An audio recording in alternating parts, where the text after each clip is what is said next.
Et maintenant, comme promis, direction l'Afrique, direction le Maroc, direction la Coupe d'Afrique des Nations, la CAF, comme l'on dit là-bas. Depuis une semaine maintenant, le pays est en effervescence. La CAF, ce n'est pas rien, mais on rêve aussi de la Coupe du Monde 94, qui sait. Ici, comme dans l'essentiel des pays de ce continent, on a le football dans la peau. On le pratique un peu partout, sur les terrains vagues, dans les rues. Qu'importe le flacon, pourvu qu'on ait d'ivresse. Qu'importe le flacon, pourvu qu'on ait le ballon. Et à la limite, qu'importe le ballon. Ces gens-là, mes bien chers frères, sont fous de foot, y compris l'homme le plus important du pays. Le Manolo marocain a du pain sur la planche. Il va falloir tenir la cadence pendant une bonne quinzaine de jours. Pour tout le monde, en effet, l'issue de cette Coupe d'Afrique ne fait aucun doute. De bien lourdes responsabilités placées sur les épaules de ces messieurs. La pression est grande et ce n'est pas toujours, on le sait, l'idéal pour s'exprimer. Dimanche dernier, les Marocains ont en tout cas raté leur match d'ouverture contre le Zaïre à Casablanca. Une équipe du Zaïre surprenante qui a inquiété à plusieurs reprises la défense marocaine en première mi-temps, comme ici avec Kabongo. Dans cette première mi-temps, on notera 2 ou 3 bonnes accélérations de Bouderbala, mais à l'arrivée, il manque toujours un petit quelque chose. Dans ces conditions, seule la chance pouvait permettre aux Marocains de trouver l'ouverture. La chance comme ici, avec cette reprise ratée de Crimo de la tête qui surprend un joueur zaïrois. Main dans la surface, c'est le plus indiscutable des pénaltys. 42e minute, Crimo trompe Mericani d'une manière un peu douteuse. Enfin, disons que si l'arbitre l'avait fait retirer ce pénalty, nous n'aurions pas vraiment crié au scandale. 1-0 à la mi-temps et le Zaïre qui inquiète toujours Azimi, le gardien marocain, en seconde période. Coup de théâtre un peu plus tard. Kéry, le milieu de terrain marocain, est expulsé par l'arbitre éthiopien, M. Tesfaye. Le Maroc se retrouve à 10 pour la dernière demi-heure. Une occasion pour El Adaoui, bien lancé par Crimo à la 74e minute, mais Mericani arrête tout et ce qui devait arriver arriva à 2 minutes de la fin. Une belle déviation et une non moins belle reprise de Lutoniado. Un partout, cela ne sera peut-être pas aussi facile que prévu pour le Maroc. Deuxième match de la journée, toujours à Casablanca, dimanche 13 mars, Algérie-Côte d'Ivoire, et tout de suite une bonne occasion pour Youssouf Fofana. Mais l'Algérie réalisera, malgré l'absence de Rama Madjer, une belle première mi-temps et ouvrira d'ailleurs la marque à la 16e minute par son meneur de jeu, Lakhdar Belloumi. 1-0 à la mi-temps et encore, le score aurait pu être plus élevé, comme en témoigne cette occasion provoquée par Belgerbi et gâchée un petit peu par Bouafia. Les Ivoiriens s'en sortent bien, ils laissent passer un peu l'orage et après la pluie, comme chacun sait, le beau temps. Coup franc pas vraiment dangereux, mais Megaria, le stopper, et Drid, le gardien, se font des politesses. Fofana traîne dans le secteur et finalement Abdoulaye Traoré égalise un partout. Décidément, ce groupe A s'annonce très ouvert.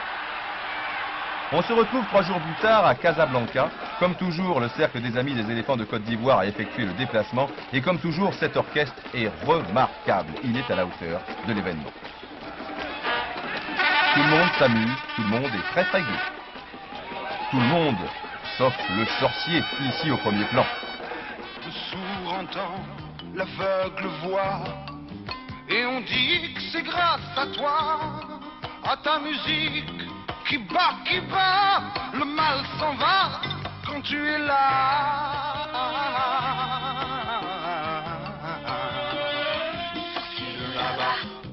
Le sorcier de là-bas a l'œil rivé sur ses protégés qui jouent gros cet après-midi. La main sur le cœur, ils espèrent secrètement que le sorcier leur enverra des ondes positives. Mais ce ne sera pas facile, le Zaïre a fait forte impression et son bon résultat contre le favori de l'épreuve l'a mis en confiance. Le Zaïrois est grand et plutôt élancé. L'Ivoirien, lui, est plutôt trapu. Pour le faire tomber, il faut vraiment mettre le paquet. Fofana, un peu décevant lors du premier match, accélère. Majenko est battu, ensuite il met le turbo. Du coup, l'adversaire suivant a des allures de 2 chevaux. Mericani est battu, mais Traoré ne réussit pas à redresser ce ballon. Le match est plaisant, coup franc tiré par Kabongo et première alerte pour Guamena. Kabongo de Lyon et Santos de Bastia se distinguent. Superbe aile de pigeon de Santos. Et Kabongo qui arrive un poil trop tard. Le Zaïre a pris le match à son compte. 36e minute, on retrouve les deux compères. Santos donne le tournis à Madou Zaoui. Accélération à la sortie et pour conclure, le tout, une reprise parfaite de Kabongo. Imparable, c'est du délire. Santos salue d'abord le public. Kabongo se sent oublié, il l'appelle désespérément. Ah, voilà, tout s'arrange dans le couple. Finalement, il s'agissait d'une petite infidélité sans importance. 1-0 à la mi-temps, 1-0 également à 25 minutes de la fin. Fofana fixe bien la défense. Donne à François Zaoui, mais Mericani est un super gardien. 3 minutes plus tard, coup franc dangereux, et non, rien à faire. Fofana a maintenant de plus en plus de mal à piéger son adversaire direct ou ses adversaires directs. Traoré est marqué de très près par Boana. Le match se durcit. Heureusement, M. Benasser dirige tout ce joli petit monde de main de maître. Il reste un petit quart d'heure et on voit mal maintenant comment la Côte d'Ivoire pourrait égaliser. Et puis, mine de crayon, un mauvais renvoi des jaunes, un tir contré et coup de chance, le ballon qui arrive comme par miracle dans les pieds de Traoré. Si vous voulez mon avis, ce n'est pas un coup de chance, mais un coup du sorcier.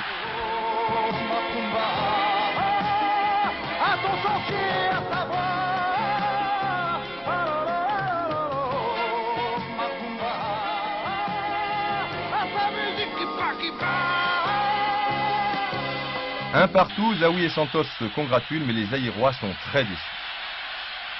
On avait un petit problème dans l'axe principal parce que le libérant il était blessé et c'est comme ça que ça nous a posé des problèmes et on a pris un bibette. C'est vrai que pour nous, le match nul de cet après-midi, je pense que c'est un échec. Alors pour le deuxième match de la journée, c'est de la folie. Maroc-Algérie, ça va chauffer, des Marocains très concentrés à l'image du Racingman Crimo et du futur Racingman à la droite de Crimo, Bouderbala. Non loin de là, les Algériens qui croient maintenant en leur chance malgré l'absence de leur grande star. On a espéré au dernier moment, et oui, que Rabat Madjer serait de la partie. Finalement, cela n'empêche pas les Blancs de réaliser un bon début de match. Vous avez vu un bon tir de Ferraoui et maintenant une action encore plus dangereuse avec à la suite de cette passe de Boafia de ce centre de Ferraoui, Jamel Ménad qui arrive un dixième trop tard et qui se heurte finalement à Zaki, arrivé la veille de Mayor. Une autre occasion très nette, cette fois pour le Maroc, tête de Crimo et Merzekan qui sauve. Le 9 des Rouges semble dans un grand soir, mais le 9 des Blancs n'est pas mal non plus. Jamel Ménad réussit un joli centre, et là encore, il ne manque pas grand-chose à Belloumi. Ce match qui dépasse un peu le cadre du football, pour les raisons que vous savez, est très heurté. 32e minute, l'Algérien Kassi Saïd est victime d'une fracture du péroné. Coup de théâtre, Kassi Saïd, qui est plutôt un milieu défensif, est remplacé par l'attaquant Djaoun. Un coup de poker de l'entraîneur d'Algérie, difficile à dire. Toujours est-il que le Maroc va dominer l'entrejeu en deuxième période. Crimo pour El Garef. Il réussit à bien redresser le ballon, tête de Bouderbala, but d'El Adaoui, 1-0 à la 52e minute dans un stade survolté. Pour ceux qui n'ont pas été très attentifs, c'est pratique, le tableau lumineux du stade repasse la reprise du joueur stéphanois. Et qui se retrouve dans la petite étoile? Aziz Bouderbala, l'homme de la fameuse déviation. À partir de cet instant, le Maroc est libéré. Crimo, toujours remarquable remiseur, attend tranquillement El Garef et il le lance parfaitement. Crimo, remiseur, mais également buteur, sauf bien sûr si la malchance est au rendez-vous. Je vous l'ai dit, c'est le Crimo des grands soirs. Et comme Timoumi n'est pas mal non plus, les Algériens ne savent plus vraiment où donner de la tête, mais au Stadio Comunal avec Bastia, Crimo avait eu de la réussite, et mercredi dernier, cela n'était pas le cas. Indiscutablement les plus belles 25 minutes de cette première semaine. Dommage simplement que les crampons aient volé bas de part et d'autre. Dans ces conditions, les artistes comme Timoumi ou comme l'Algérien Belloumi n'avaient pratiquement aucune chance de s'exprimer. Je vous ai dit que les crampons volent bas, c'est une erreur. En fait, ils volent haut, très haut, à l'image de cet attentat de Tidjani sur Belloumi. Carton jaune seulement pour le Marocain, alors que le rouge était 100 fois mérité. Si les arbitres ne prennent pas les choses en main, il n'y aura plus beaucoup d'artistes en l'an 2000. Score final, 1-0 pour le Maroc. Écoutons El Adaoui. J'ai l'impression que le Maroc est en léger mieux maintenant, après le premier match un petit peu décevant. Ouais, c'est toujours comme ça le premier match. Quoi, ah ouais, le premier match c'est toujours comme ça, une pression et on n'a pas été toujours dans un camp d'entraînement pendant une semaine ou plus pour essayer de retrouver notre football. Hier soir, pour le troisième et dernier volet de ce groupe A, l'Algérie a battu le Zaïre 1-0 alors que le Maroc et la Côte d'Ivoire n'ont pu se départager 0-0. Le Maroc premier avec 4 points est qualifié pour les demi-finales, mais l'Algérie et la Côte d'Ivoire se retrouvent à égalité de points, égalité également au goal average. Finalement, on a eu recours au tirage au sort et c'est l'Algérie qui a été désignée. Bon, ce groupe A se passait donc à Casablanca. Le groupe B se trouvait à Rabat, c'est-à-dire à 80 km de là. 80 km par l'autoroute, ce n'est pas grand-chose, mais 80 km à pied, croyez-moi, ça use les souliers. Heureusement, les Marocains sont des gens très hospitaliers. Rabat, Rabat, ça marche, pas de problème, donc à tout de suite. 50 minutes plus tard, nous y voilà. Rabat, capitale du pays, Rabat, siège du gouvernement, patrie de Hassan II, Rabat et le mausolée Mohamed V, le palais de Skirat, la tour Hassan, la muraille des Andalous, etc., etc. Rabat abrite donc le groupe B dans lequel on trouve l'Égypte, le Cameroun, le Nigeria et le Kenya. Et ça va partir très fort puisque le premier match oppose les deux derniers vainqueurs de l'épreuve. Le Cameroun, vainqueur en 84 en Côte d'Ivoire, et l'Égypte, vainqueur 2 ans plus tard, précisément contre le Cameroun. On attend donc beaucoup de ce match. Malheureusement, ce lundi 14 mars à Rabat, ce n'est pas la grande foule dans les tribunes. Le Cameroun est privé de Bell et Nkono, ce qui n'est que moyennement grave puisque le troisième gardien Sangoo est excellent. En revanche, l'absence du capitaine Mbou, suspendu, est plus problématique. Mais finalement, cela n'empêchera pas les Lions indomptables de réussir un excellent début de match et d'ouvrir la marque à la 5e minute par ce diable de Mila. Pointu du gauche, ni vu ni connu, c'est la fête sur le banc. Il faut dire que l'Égypte est vraiment la bête noire des Camerounais. Jamais, en effet, le Cameroun n'a battu cette équipe en match officiel. Enfin, rien n'est joué, il reste tout de même 85 minutes. Pressing des Égyptiens, tête du capitaine Abdelhamid et Soliman, pourtant bien placé, rate sa reprise. Coup dur pour les Lions. François Omambik se blesse sur cette action. Il quittera un peu plus tard ses camarades. Diagnostic, légère entorse du genou. Et les Égyptiens qui dominent toujours. Cette fois, Sangoo va être sauvé par sa transversale suite à un tir de l'arrière droit, Ibrahim Hassan. La tension monte. André Kanabi qui a quelques petits problèmes. Ce n'est pas vraiment le grand amour entre tous ces messieurs. Deuxième mi-temps, débordement de l'arrière droit Ibrahim Hassan et un ballon dangereux qu'aurait pu exploiter son frère qui joue avant-centre. 62e minute, un joli retourné précisément de l'avant-centre égyptien qui nous a fait vraiment forte impression. Le Cameroun tient le choc, tant bien que mal, mieux même sur cette contre-attaque. Et c'est au tour du gardien égyptien Choubert d'être sauvé par son poteau sur cette tête d'André Kanabi. Les arbitres du prochain match attendent tranquillement leur tour en regardant le match à la télé.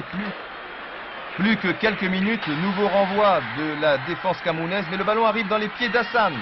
Ensuite, c'est Ndip, le Camerounais, qui rate son dégagement et finalement Sangoo sauve une nouvelle fois devant Abdelhamid. Corner de la dernière chance pour les Égyptiens. Attention.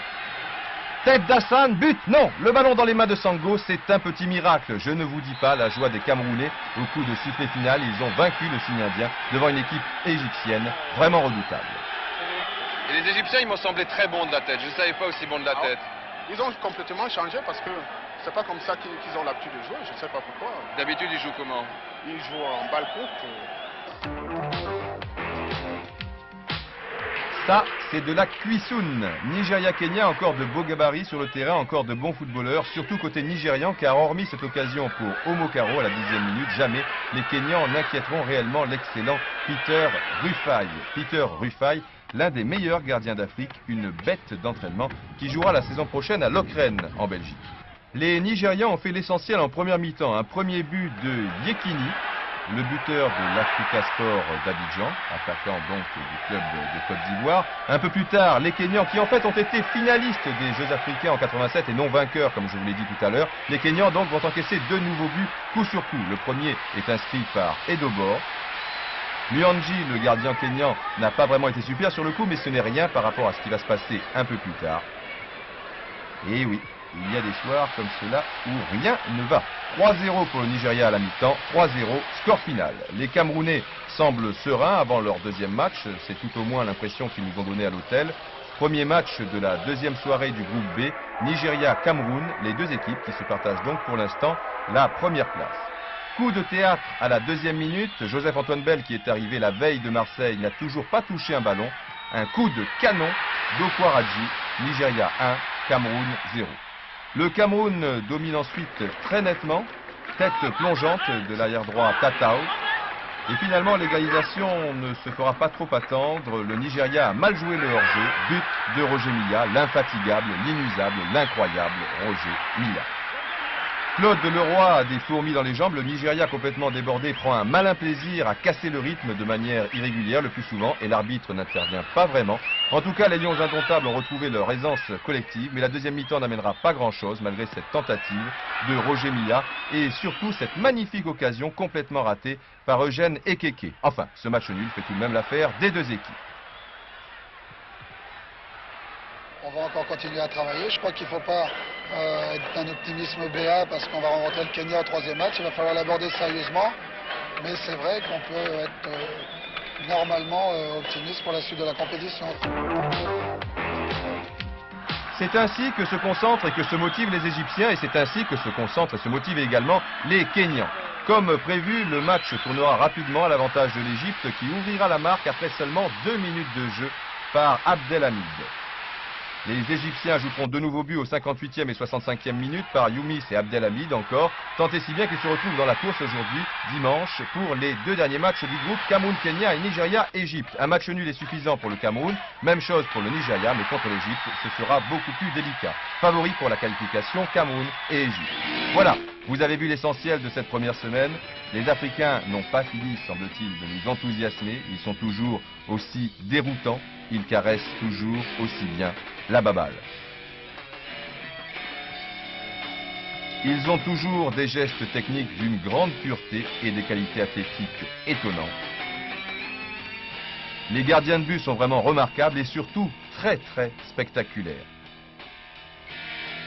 Un arrêt, il relâche, se reprend bien. Quelle souplesse. Mais là, vous croyez que c'est terminé? Non, on a droit encore à une cabriole. Vraiment, un autre monde.